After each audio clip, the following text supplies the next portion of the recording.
Well, there are some practical ways, there are some philosophical ways. And I will tell you exactly what I told my assistant coaches this morning, because I think it's very true. You know, if we in a perfect world were going to design how I came into ASU swimming, I probably wouldn't be finishing my last year of Olympic preparation with these other guys and starting, but it's kind of where we are, and it's fine. But, you know, I'm going to tell the athletes, and they already know this, I told them in my first meeting with them, that, you know, we're just going to be pretty flexible this first year, you know? It's kind of like a startup business is how I see it, you know? There are a lot of variables we're trying to deal with. I'm doing a lot of things besides just coming in with a training plan. You just saw me picking out paint colors for these walls. We're renovating this entire facility. So I want to get that started. But in terms of how I'm going to interact with the Olympic training group and the college group, I'm going to run this very similar to how I did in Michigan in 2008. Again, we had some decent results. In that a lot of time it's going to be separate. Like most of the practices during the week, I'm going to be focusing on one group or another. And then both sides are going to have to be a little bit flexible in terms of what I personally do in their development. And it kind of speaks to what we were talking about, accountability, right? At some point you got to, it's about your swimming. It's not about whether I'm standing there watching it or not.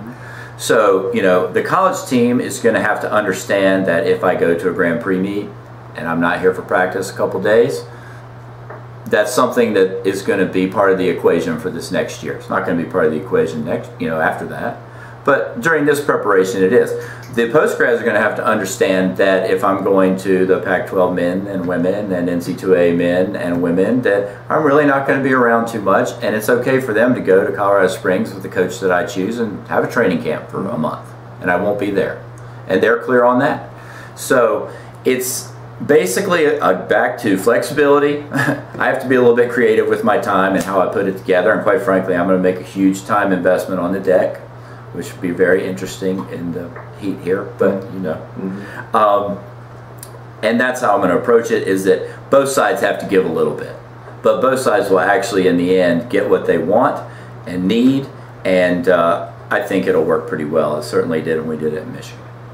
Well, I have a little experience, so that helps, you know.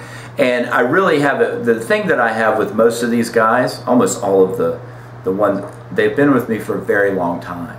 So, you know, I've known Chase since he was 8.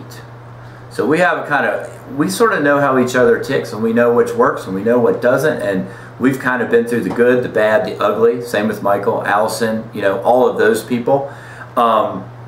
So I sort of have a big repertoire of things that I understand and can use with them when they have certain situations. Like, you know, if I see Michael going in a certain direction in his training, or his, you know, attitude seems to be going a certain way, well, I have a few things that I pretty much am right on about, okay, this is what we need to do.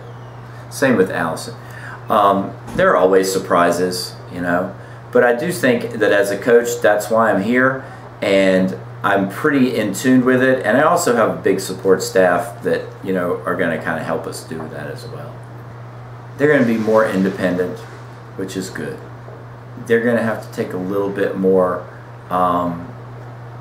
responsibility for themselves in terms of how things operate, you know, because I'm going to not be that available to help them with logistical things, you know, or, you know, they're going to be doing their own travel arrangements. They're going to be doing some other things, where in Baltimore we just did it all for them. I'm not sure that was good anyway.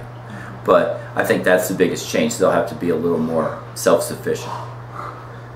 You know, I'm trying to keep it relatively small. And I'll give you the same answer I gave one of your competitors, and that is, you know, the individual athletes are free to talk about their own story and where they're going to train and how and all of that.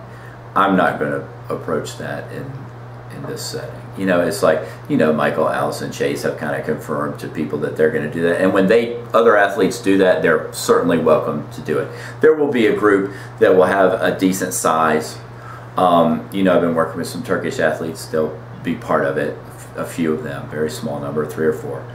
And so I want to have a group where there is enough energy that it's not just like private lessons, but I don't want to have a huge group either. It's going to be very similar to my Club Wolverine group, which was about 12 people.